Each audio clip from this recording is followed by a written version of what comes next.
大家好，我是小曾。最近有很多朋友反映自己的汽车空调制冷效果不是很好，去到修理厂啊就让你更换空调压缩机。今天小曾啊就给大家总结了关于空调制冷效果不好的几个原因，希望对大家有所帮助。那么第一种啊，就是空调制冷效果还不错，但是风量呢比之前要小了很多。像这种情况，我们更换掉咱们的空调滤芯就可以了，因为空调滤芯啊可能太脏，就导致了这个新鲜的空气啊吹不进来。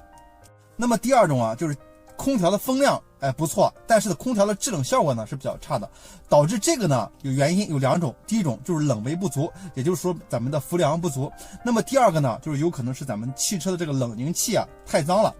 第一个呢，咱们可以通过这个玻璃孔啊观察一下，咱们打开空调，如果血种压力小啊，那么这里面呢会有气泡；如果压力正常的话，这里面呢就像现在这样会成雾状。咱们也可以打开这个 H 的这个帽，用铁丝通一下。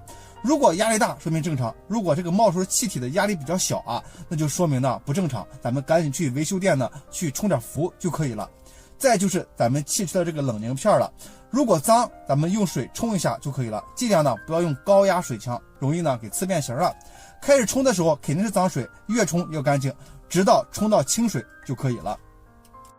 那么第三种啊，就是空调不制冷，吹的风呢也是自然风。咱们可以摸一下这个带有 L 的低压管，带有 H 的，还有高压管。正常的情况下，这个低压管是冰凉的，你汽车的转速越高，低压管就越冰。如果发现低压管不冰手了，就说明空调的压缩机呢不运转了。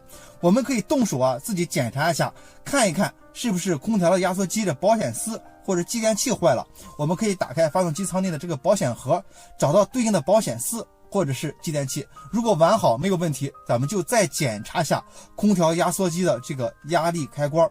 如果是这个东西断路了，咱们去汽配城买一个更换上就可以了。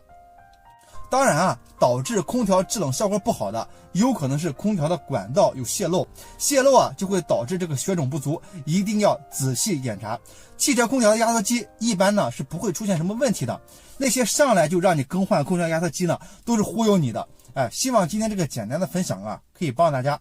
如果大家还有任何疑问，欢迎大家在评论区进行留言，小曾啊会一一回复大家。也希望大家可以多多支持关注小曾，谢谢大家。